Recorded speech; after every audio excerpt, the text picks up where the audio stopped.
大家好，欢迎回到频道。今天我们也来聊聊 AI 话题。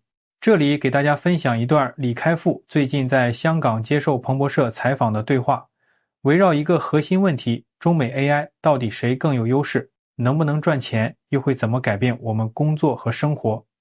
李开复的观点很有代表性。美国走的是闭源大手笔，赌未来，赢家通吃的路线。中国走的是开源快速迭代，在应用和硬件端落地的路线。他说，美国像是压住一家天才公司拿到诺贝尔奖，中国更像一群同学一起做题，互相借答案，然后把成果快速用到产品上。如何看能不能变现，这点很现实。OpenAI 今年以来的营收暴增，报道显示其年化营收已冲到约120亿美元级别，这说明变现路径正在加速，但同时烧钱也很大。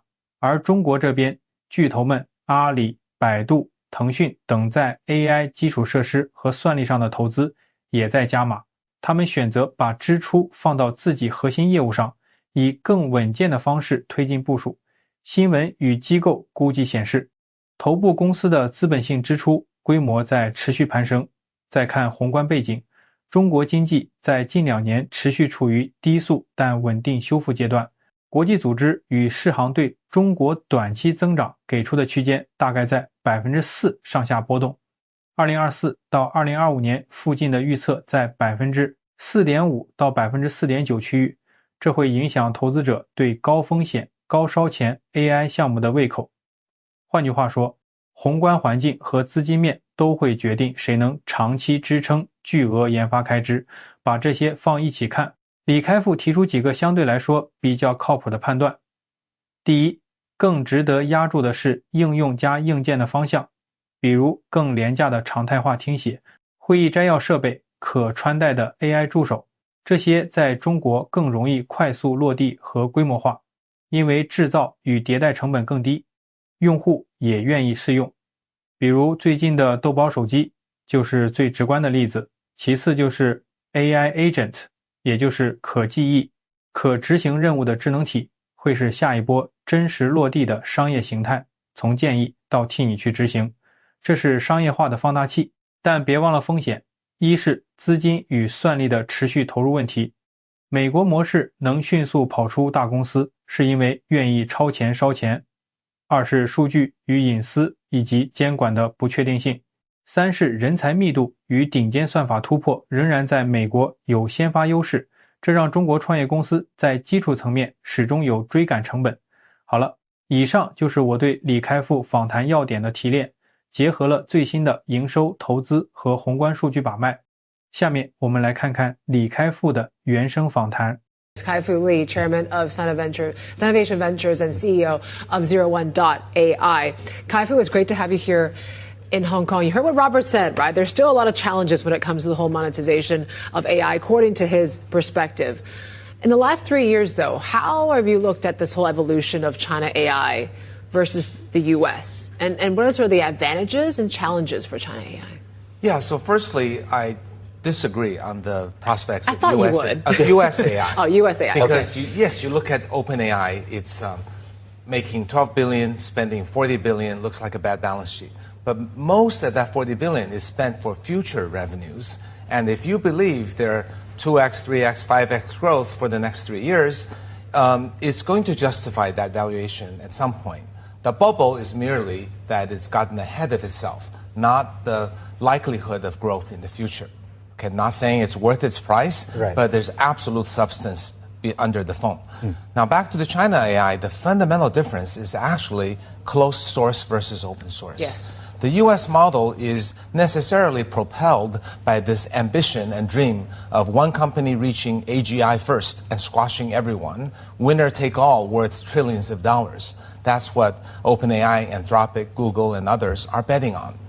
And it's like a genius kid who thinks he or she will win the Nobel Prize. The China approach is, hey, let's all work together and share, we compete, but let's open source our models. So A learns from B learns from C. It's more like a study group of smart kids, maybe not genius kids. But is the open source a reason why a lot of these Chinese AI startups cannot monetize? Well, I think there's a common belief in U.S. and China. AI is the most important technological revolution ever. There is a belief that this monetization will happen. Okay. It's happening first in the U.S., and it will happen later in China. So there is a bet that if all of China kind of pseudo-collaborates through open source, then builds a great platform, then everyone can benefit because the knowledge of the platform.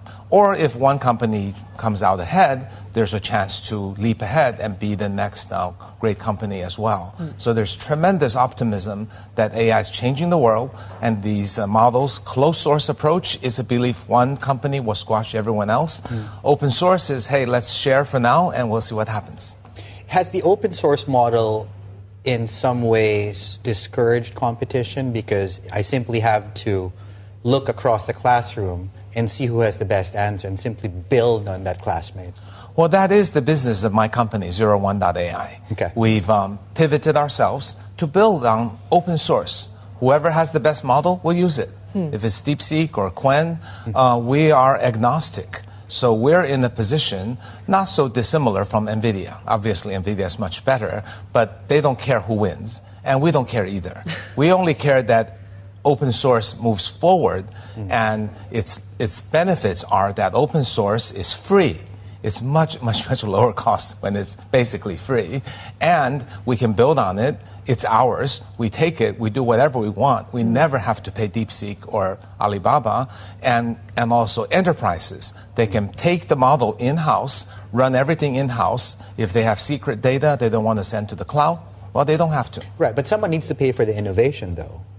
Who this? Like, I'll just take the OpenAI example, but there's clearly a difference in the Chinese context, where you have capex of $1 trillion, and people are trying to figure out how are they going to pay for that, and then people, to your point, longer term will then have to worry about how they then make that back.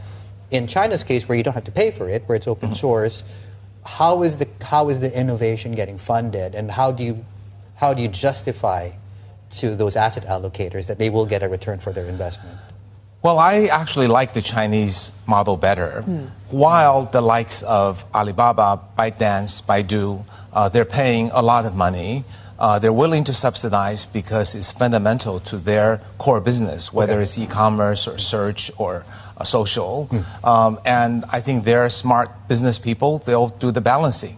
They're not spending a tiny fraction for the OpenAI spending. Right. Now, the OpenAI spending is a big bet, big return. It's betting that it will win. Whereas I think Alibaba, Baidu, Tencent, ByteDance, if they're spending more prudently, which they are, they will be able to look at the whole balance sheet and deliver a reasonable result. We don't see any of these people reporting huge losses. Right. So I think the Chinese model is more prudent for a financial investor. The U.S. is a winner-take-all. So you pick your winner. If you win big. Yeah. If you lose big. How do you see it, though, play out in China, whether you have the big AI giants like Alibaba, like ByteDance, who have the deep pockets to continue on with this sort of AI war in China? How do they stack up against some of these startups like a Minimax or a Moonshot? Well, I admire the courage of the smaller companies who choose to compete.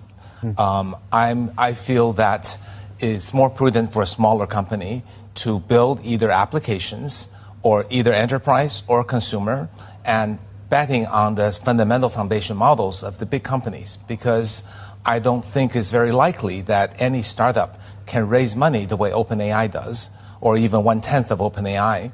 And with that, with less money, it is going to be difficult. The talents are obviously very good in the Chinese startups as well as the large companies, but the lack of spend and the lack of huge number of talent and talent density makes it an uphill struggle for the startups that try to do that. The DeepSeek moment well, let's call it two moments, right? Because the January moment this year was where it became public to the world. Although it was this time last year where people had started to already talk about DeepSeek. And then people are now looking for what's the next one. You're connected and well connected into the industry. What innovations are taking place right now? What should we be prepared for going into next year? Well, I think in terms of deep fundamental foundation models, U.S. is ahead, but China is very rapidly figuring out the great things U.S. is doing, plus a few of its own good things, to basically trail by 3 to 6 months. I've been saying this for a year and a half, and it still remains the case. So I don't think there's going to be a huge breakout, change the world technology in China. That's not likely. What is more likely is there may be great consumer apps. And what's even much, much more likely is that Chinese hardware. There's a company called Plod. It is basically an ambient AI that listens all the time and gives you summaries of all the meetings and tells you what to do and gives you reminders. And that's just the beginning. Right. That is so much cheaper to build in China. Yeah. And it's iterated much faster and it's getting smaller. And I think the Chinese VCs are hesitant to invest in large language models for the reasons we discussed. Yeah. But they are going all out, including my own Sinovation Ventures, on betting on hardware. When people talk hardware, people think, oh, it's embodied robotics and it's humanoid robots. But those are also a bit overpriced. Okay. It's much more prudent to invest in small devices because when AI revolution moves forward at the next step, we will see that the best device on which to use AI is not the phone. Whether it is a glasses or watch or wristband or a little necklace or almost invisible are all possible because AI first means it's always on, always listening, always thinking, and it's your external hard drive that's smart and remembers everything you see and did. I know you're going to talk about privacy, but I know. That's a separate discussion. It gets a bit creepy. I might be listening to you right now. Oh my goodness. There's a lot of talk, this hot trend about AI agents. Can you tell us a bit more, what's all the buzz around it and how long before it becomes pretty mainstream, you think, when it comes to enterprise? It's real already, but it's not yet mainstream. Okay. An agent is built on a large language model. The large language model is the brain. And there may be multiple large language models, each doing special things. But the two most important things wraps around it. One is memory. It knows who you are, what you did, who's your company, what your policies are. So it's relevant to what you do, as opposed to a general chatbot. But the other even bigger thing is that it executes tasks. So instead of giving you a travel itinerary, it gets the travel booked, your airline, your hotel. Instead of suggesting what's the strategy, it starts executing. Your ads are placed as opposed to suggesting what ads you might do. Or even anchor shows, right, Dave? These AI agents. If not already, our viewers actually might not know. Oh, you're AI? No, yes.